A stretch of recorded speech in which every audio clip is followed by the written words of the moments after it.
At the end of the formality, the stage is set for these addresses.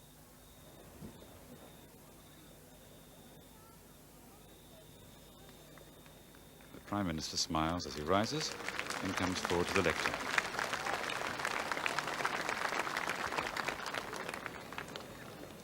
Your Majesty, Queen Elizabeth II, Queen of New Zealand. Your Royal Highnesses, Captain Phillips, Your Excellencies, distinguished guests, ladies and gentlemen. Here at Waitangi, 134 years ago today, representatives of the Maori people and Captain William Hobson, representing the British Crown, signed a treaty which has become the foundation stone of our nation. For over a century, this most important day in our history has been celebrated by the people of Northland alone.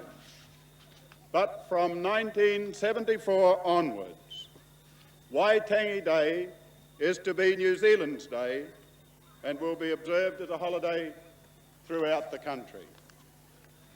We in New Zealand are very pleased that on this, our first New Zealand Day, we should have the privilege of having with us Her Majesty Queen Elizabeth II.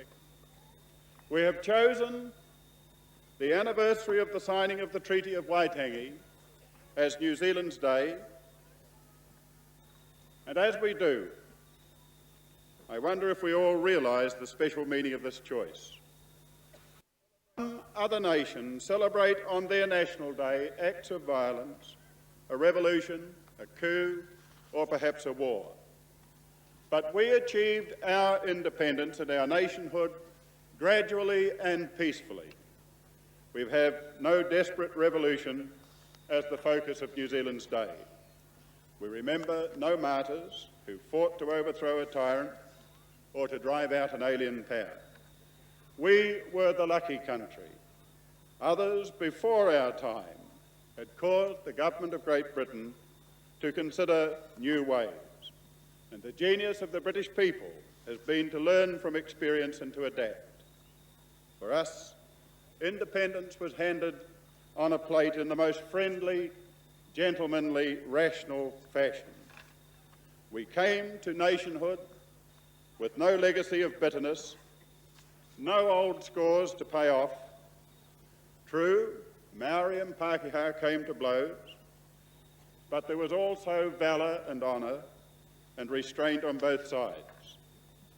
And we emerged from this testing period with a great respect for each other. And so now we look to Britain, to each other, to other countries with respect, with friendship, and yes, with love. We are born in peace, and so we commemorate as New Zealand Day not an act of violence, but an act of trust and a pledge of cooperation. This is part of our nation's inheritance, and we should never forget it. We were born in peace and justice, and we shall deal peacefully and justly with each other, with our neighbours, and with all peoples. For 134 years, we've been a nation. Men and women from many lands and many cultures have left old lands to make a new life in these lovely islands in the South Pacific. Already, as we've seen tonight, we are a distinctive nation unlike any other in the world. And this is so largely because Maoritanga, the history, the culture, the lifestyle of the Maori, is woven as a rich, gleaming thread in the fabric of our society. For 134 years we've been making a nation, and we are perhaps to ask ourselves, are we yet a completed nation? Have we yet achieved a true New Zealand civilisation? Not yet.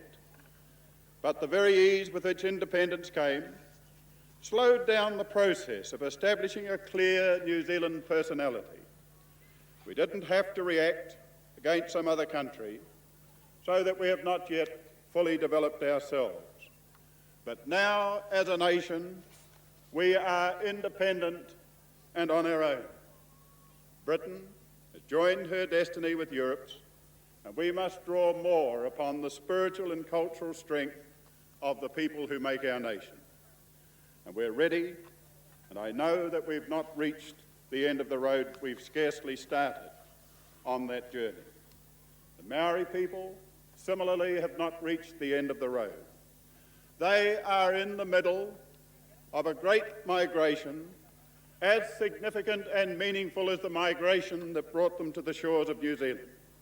And as they move from town to country, as the lifestyle changes, as the old traditions of the strength of history and culture are drawn upon, so new legends, new traditions are in the making.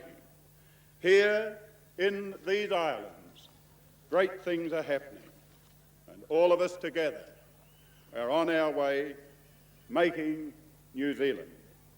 Here tonight, we had an opportunity to see ourselves, to see the strands from which our nation and our future will be woven. Here we saw the makeup of our communities. We had a glimpse of what we had been. We saw what we had become, and we have realised what we can be. And I want to pay tribute to all those who joined together tonight to give New Zealand, on this first New Zealand Day, a glimpse of the forces and the inheritance and the history that made us what we are.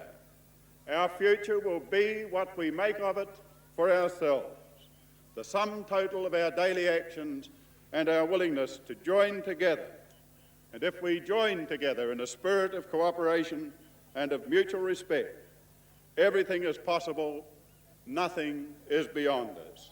Let each New Zealand Day stand as a milestone before which we pause and review our efforts, and refreshed, press on to build the future that we can earn.